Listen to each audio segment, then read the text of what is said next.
നമസ്കാരം. നിർമ്മാതാവ് MP മോഹനനും സുഹൃത്തുക്കളും ചേർന്ന ഹോട്ടൽ മുറിയിൽ നടി ചാർമിളയെ ബലാത്സംഗത്തിന് ഇരയാക്കാൻ ശ്രമിച്ചു. 1997 പുറത്തിറങ്ങിയ അർജുനൻ പിള്ളയും 5 മക്കളും എന്ന സിനിമയുടെ ഷൂട്ടിങ്ങിനിടെയാണ് നടി ചാർമിളയ്ക്ക് നേരെ ബലാത്സംഗ ശ്രമം നടന്നിരിക്കുന്നത്. പീഡന ശ്രമത്തിനിടെ മുറിയിൽ നിന്ന് ചാർമിള ഇറങ്ങിയോടി. ചാർമിളയുടെ അസിസ്റ്റന്റിന്റെ സാരി വലിച്ചൂരി. പുരുഷ അസിസ്റ്റന്റിനെ അതിക്രൂരമായി മർദ്ദിച്ചു. പീഡനത്തിന് ഹോട്ടലിലെ റിസപ്ഷനിസ്റ്റും കൂട്ടുനിന്നു. നിർമ്മാതാവ് MP മോഹനനും പ്രൊഡക്ഷൻ മാനേജർ ഷൺമുഖനും സുഹൃത്തുക്കളുമാണ് ചാർമിളയെ പീഡിപ്പിക്കാൻ ശ്രമിച്ചത്. ചാർമിള രക്ഷപ്പെട്ടെങ്കിലും ജൂനിയർ ആർട്ടിസ്റ്റുകൾ ബലാത്സംഗത്തിന് ഇരയായി. നടി ചാർമിള ചെന്നൈയിൽ നടത്തിയ വെളിപ്പെടുത്തലിലാണ് ഇക്കാര്യങ്ങൾ പറഞ്ഞിരിക്കുന്നത്.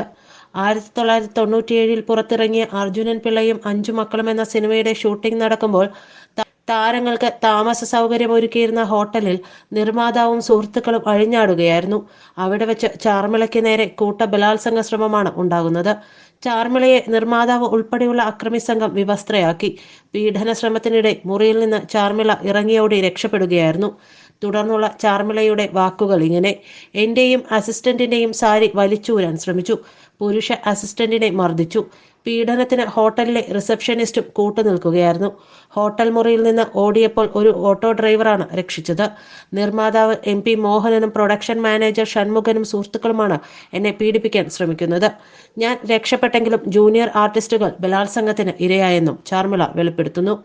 സംവിധായകൻ ഹരിഹരൻ അഡ്ജസ്റ്റ്മെന്റിന് തയ്യാറാണോ എന്ന് ചോദിച്ചെന്നും ചാർമിള വെളിപ്പെടുത്തിയിട്ടുണ്ട്.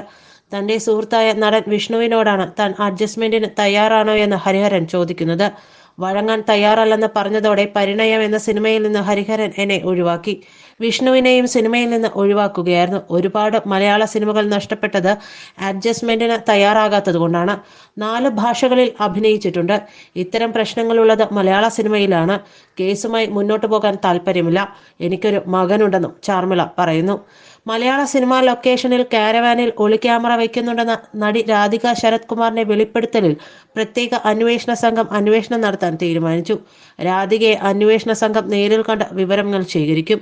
മൊഴിയെടുത്ത് കേസെടുക്കാനുള്ള സാധ്യതയാണ് പോലീസ് പരിശോധിക്കുന്നത്. കാരവാനിൽ ദൃശ്യങ്ങൾ പകർത്തുകയും സെറ്റിൽ പുരുഷന്മാർ ഒന്നിച്ചിരുന്ന ദൃശ്യങ്ങൾ കണ്ട് ആസ്വദിക്കുന്നത് താൻ നേരിട്ട് കണ്ടുവെന്നുമായിരുന്നു നടി രാധികയുടെ വെളിപ്പെടുത്തൽ. കാരവാനിൽ രഹസ്യമായി ക്യാമറ വെച്ച് ചിത്രീകരിച്ച ദൃശ്യങ്ങൾ മൊബൈലിൽ ഫോൾഡറുകളിലായി സൂക്ഷിക്കുന്നുണ്ട്. സെറ്റിൽ പുരുഷന്മാർ ഒന്നിച്ചിരുന്ന മൊബൈലിൽ ഈ ദൃശ്യങ്ങൾ കണ്ട് ആസ്വദിക്കുന്നത് താൻ നേരിട്ട് കണ്ടെന്നായിരുന്നു രാധിക പറഞ്ഞിരുന്നത്. ഓരോ നടിയുടെയും പേരിൽ പ്രത്യേകം ഫോൾഡറുകളുണ്ട്. തുടർന്ന് ഭയം മൂലം ലൊക്കേഷനിലെ കാരവാൻ താൻ ഉപയോഗിച്ചില്ലെന്നും നടി പറഞ്ഞിരുന്നു. സിനിമയിലെ ലൈംഗിക അതിക്രമങ്ങൾ സംബന്ധിച്ച് കൂടുതൽ വെളിപ്പെടുത്തലുകൾ പുറത്തുവരികയാണ്.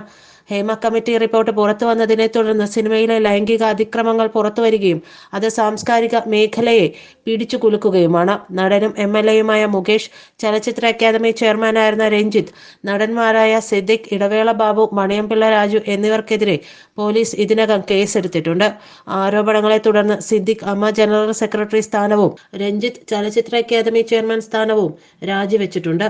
മറ്റ് നടന്മാർക്കും സംവിധായകർക്കുമെതിരെ ഇനിയും കേസുകൾ വരുമെന്ന സൂചനകളാണ് പുറത്തുവരുന്നത്. നന്ദി.